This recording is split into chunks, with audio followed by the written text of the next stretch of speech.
नमस्ते बच्चों, आज की क्लास में हम आपका स्वागत करते हैं। हम पिछले वीडियो में पढ़ रहे थे पाठ 6, जो मैं नहीं बन सका। वह एक व्यक्ति था, वह जो मैं नहीं बन सकता, वह अपने मन में बहुत सारी कल्पना करते हैं कि पहले तो वह सोचता है कि मैं पेंटर बनूं, अच्छा बोर्ड बनाऊं। उसके बाद उसके मन में उस चीज़ को देखकर हट जाता है और क्या करता है, वह गेट कीपर बनने की सोचता है और तीनों शो टाकीज का देखूंगा, ऐसे मन ही मन खुशी होता रहता है। और वह एक दिन मैनेजर से डांट खाने के बाद वह गेट कीपर बनने की भी इच्छा को त्याग देता है। उसके बाद वह हेड मास्टर रहता है। वह उसके पिताजी जो है हेड मास्टर थे, तो उसका रुतबा को देखकर वह हेड मास्टर बनने की इच्छा करता है।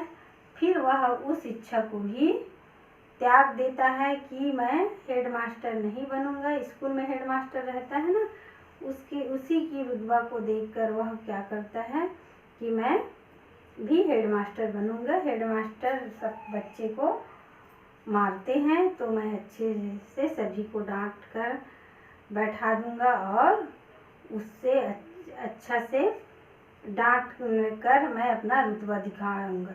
लेकिन हेड मास्टर को जब जिला शिक्षा अधिकारी आता है, फिर उससे तगड़ी डांट पड़ती है, तो उसकी इच्छा जो है हेड मास्टर बनने से भी हट जाती है। उसके बाद आगे उसकी इच्छा और क्या क्या चीज़ बनने के लिए होती है, उसको आज हम पढ़ेंगे। इस पाठ के माध्यम से पाठ को आगे पढ़ेंगे। तब वह हेड मास्टर को डांटते हुए जिला शिक्षा अधिकारी को देखा, तो वह स्कूल में चपरासी रहता है, घंटी बजाने वाला। जैसे एक पीरियड खत्म होने के बाद चपरासी जो है एक पीरियड होने के बाद दूसरे पीरियड की घंटी बजती है, उसके बाद तीसरे पीरियड की, उसके बाद रिसेस होती है, फिर रिसेस खत्म होने के बाद फिर बैठने की बेल बजती है। उसी की वो देखा था, तो उसी को कल्पना करके क्या करता है, वह स्कूल का चपरासी बनने की इच्छा करने लगा। वह बोलता है, मैं अब हेड मास्टर बनने की इच्छा को त्यागी और स्कूल की घंटी बजाने वाले चपरासी बनना चाहता हूँ। वह चपरासी बनने की ठान ली। मैंने सोचा कि अब तक मैं बेकार ही भटकता, इतने दिन मैं बेकार में ही भटकता रहा, सोचता रहा कि मैं पेंटर बनूंगा, गेट कीपर बनूंगा, हेड मास्टर बनूंगा। अरे जिंदगी तो इसकी अच्छी है। वह चपरासी को देखकर कल्पना करने लगता है, सबसे अच्छा जिंदगी तो इस चपरासी की है, चाहे घंटी बजाकर स्कूल की छुट्टी करा देती। वह जब चाहे तब घंटी बजाकर स्कूल की छुट्टी करा देती है। बाकी टाइम बैठकर बीड़ी या सिगरेट पीते रहते हैं। मुझे लगता है कि इस धंधे में बीड़ी उन्होंने पकड़ नहीं रोका है। इस धंधे सबसे अच्छा लगता है कि मैं घंटी बजाऊंगा, बाकी समय ऐसे बैठा रहूंगा और बीड़ी सिगरेट पीता रहूंगा।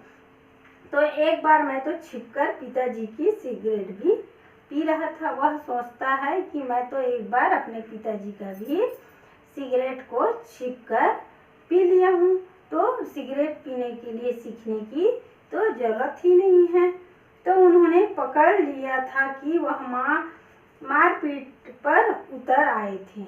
जब मैं पकड़ा गया था, मैं सिगरेट पी रहा था तो पकड़ा गया था, तो मारपीट में भी उतर आया था। किसी की बात हो, अगर पेरेंट्स अपने बच्चे को बीड़ी सिगरेट कुछ भी और नशीले पदार्थ को प्रयोग करते देखता है, तो हर पेरेंट्स जो रहते हैं, माता हो या पिता, दादा हो, नानी नाना हो गया, मामा, सभी तो अपने पेरेंट्स में ही आते हैं, तो वह ज़रूर बोलते हैं। उसी बात पे बच्चों को डांट पड़ जाती है। तो ये चीज़ बच्चों को बाल्यावस्था के बाद किशोरावस्था आता है, तो इसमें ये सब चीज़ को नहीं करना चाहिए। कुछ बच्चे ये सब चीज़ को करने लगते हैं, तो ये बहुत बुरी आदत है। तो उसी प्रकार यह बच्चा जो था सिगरेट अपने पिताजी का पी रहे थे, उसको उसके पिताजी पकड़ लेता है, जिसके कारण उसको बहुत मार भी पड़ती है। तब मेरी समझ में नहीं आया था कि जो चीज़ पिताजी इतने शौक से पीते थे उसे हमें मना क्यों करते हैं। वह मन ही मन सोचता है, खुद तो पिताजी पीते हैं और हमको क्यों मना करते हैं। इसीलिए किसी के घर कोई नशीला पदार्थ करते हैं तो बच्चे भी बहुत जल्दी अनुकरण करते हैं। इससे अपने बड़ों को भी समझना चाहिए कि बच्चे के सामने वह चीज़ न करे जिससे बच्चे भी उस चीज़ को करने लगे। अपने में भी, खुद पेरेंट्स में भी समझदारी होनी चाहिए कि वह बच्चे के सामने इस प्रकार का नशीले पदार्थ का सेवन न करें, जिससे बच्चे उसको अनुकरण कर सके। उससे क्या होता है, बच्चे के ऊपर गलत प्रभाव पड़ता है। उससे हमें मना क्यों करते हैं।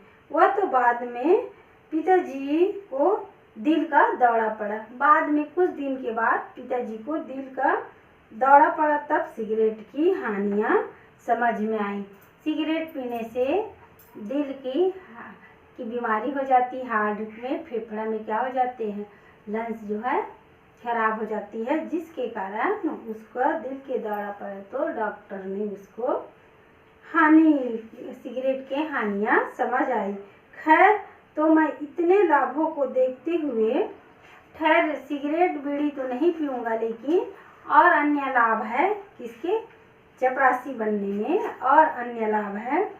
उस लाभ के कारण मैं चपरासी बनना चाहता हूँ।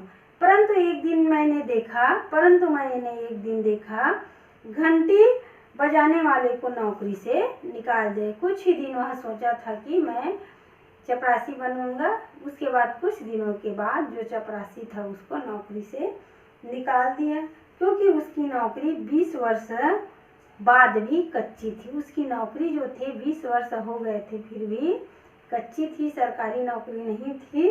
और उसकी जगह एक नया आदमी आ गया। उसकी जगह जो थे चपरासी बनने के लिए एक नया आदमी आ गया, जो हेड मास्टर के घर में मुफ्त में पानी भरा करता था। एक हेड मास्टर था, उसके घर में मुफ्त में पानी भरा करता था।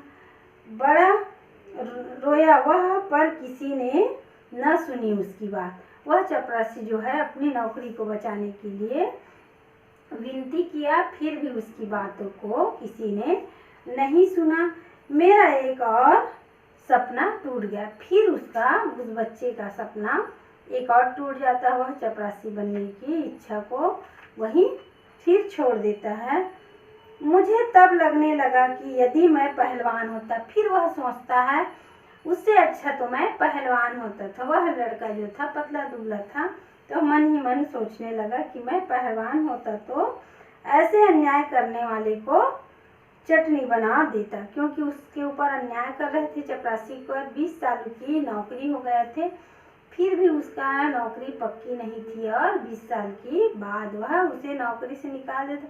उस दृश्य को देखता है तो उसके मन में, वह बालक के मन में बहुत जोर से गुस्सा आ जाता है। क्यों आता है, क्योंकि मैं पहलवान होता तो ऐसे नौकरी से निकालने वाले को मैं चटनी बना देता, मार देता, ऐसा वह सोचने। परंतु मैं बहुत ही दुबला पतला था। उन दिनों हम पिकनिक पर जाते तो बनियान या कमीज पहनकर ही नदी में नहाने के लिए उतर जाते। जब पिकनिक जाते थे तो उस समय की बात है, हम कमीज उतार कर या बनियान में ही नहाने उतर जाते थे, क्योंकि मेरी सिकिया काठी को देखकर मित्र हंसते थे, है ना। क्योंकि मैं पतला दुबला था तो शर्ट कमीज पहन कर, यानी कमीज को उतारते नहीं थे, पहन कर या बनियान पहन कर ही नहाते थे, क्योंकि वह पतला दुबला था तो मेरे शरीर में को देखेगा तो हंसेगा, यह सोचकर वह कपड़े समेत में ही नहाता था। फिर भी मैंने शरीर बनाने की तरफ कोई ध्यान नहीं दिया। मैं पतला दुबला था तो भी मैं अपने शरीर को बनाने के लिए नहीं सोचा। यदि तभी मेरे दादाजी गांव में न आए होते, फिर उसके दादाजी गांव में न आए होते, वे अंग्रेज के समय में अड़ियल रिटायर्ड पुलिस ऑफिसर थे। उस बच्चे का दादाजी जो थे अंग्रेज के समय से रिटायर ऑफिसर थे। उनके कहने से मैं सुबह सुबह चने खाकर दौड़ने की ठानी। वह ऑफिसर थे, स्फूर्ति थी, तो वह सुबह सुबह चने खाकर दौड़ने की ठानी। अफवाह यह था कि ऐसा करने से व्यक्ति पहलवान होता है, दौड़ने से कूदने से जो है पहलवान होता है। यह सोचकर मैं दौड़ने लगा। मैं 2 दिन तो ठीक दौड़ लिया, तीसरे दिन मरियल सा परंतु फुर्तीला कुत्ता मेरे पीछे। मैं मरियल सा दिखने लगा तो वह एक फुर्तीला कुत्ता था, वह जो उसके पीछे पीछे दौड़ाने लगा। फुर्तीला कुत्ता मेरे पीछे दौड़ने लगा। उसने मुझसे प्रेरणा ली या उसके दादाजी भी पुलिस में जासूसी कुत्ता रहे थे, कह नहीं सकता। उसके दादाजी थे, ऐसे कुत्ते को घुमाते थे। जासूसी कुत्ता जो रहता है ना, उसको लेके जाते हैं, जो अपराध किए रहते हैं उसके पीछे दौड़ा और शायद और दौड़ता रहा। यदि सड़क से सटा हुआ वह गड्ढा ना होता, यदि सड़क कहीं जाते हैं तो गड्ढे रहते हैं ना सड़क के किनारे, जो सड़क से सटा हुआ गड्ढा रहता है सड़क के बगल, उसी को कह रहे हैं कि सड़क से सटा हुआ गड्ढा ना होता था तो कुत्ता कुछ मजाकिया भी था।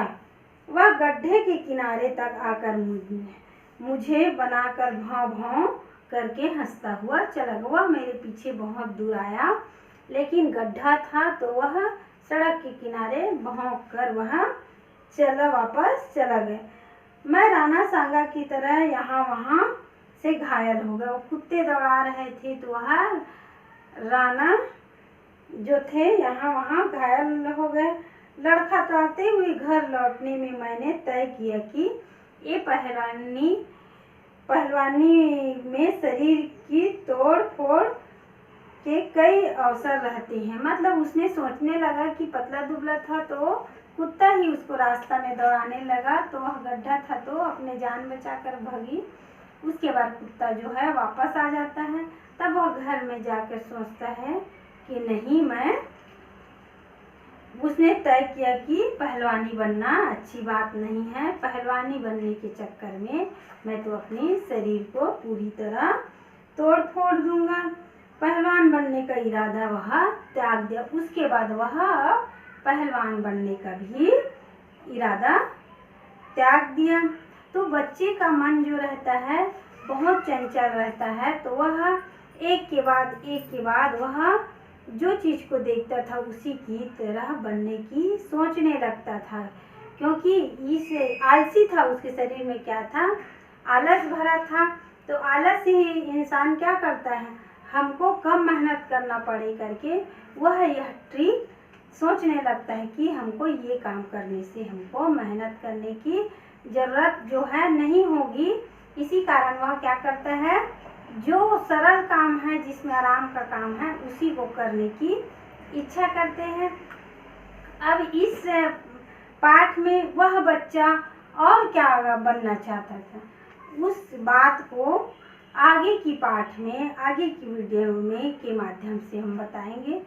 तब तक के लिए बच्चों नमस्ते। और इस पाठ को अच्छे से समझिए, जिससे अपने जीवन में भी यह पड़ाव आता है तो इंसान जो है सही निर्णय कर पाता है। गलत रास्ते पे भटकते हैं, वह गलत रास्ता में भटकने वाले बच्चे सही क्या मार्गदर्शन मिल जाता है, सही दोस्त का मार्गदर्शन मिल जाता है तो सही समय में वह अपने रास्ते में आ जाता है। तब तक जो बचा पाठ है उसको आप पाठ को पढ़ के आइए बच्चों। तब तक के लिए नमस्ते, अपना ध्यान रखिएगा।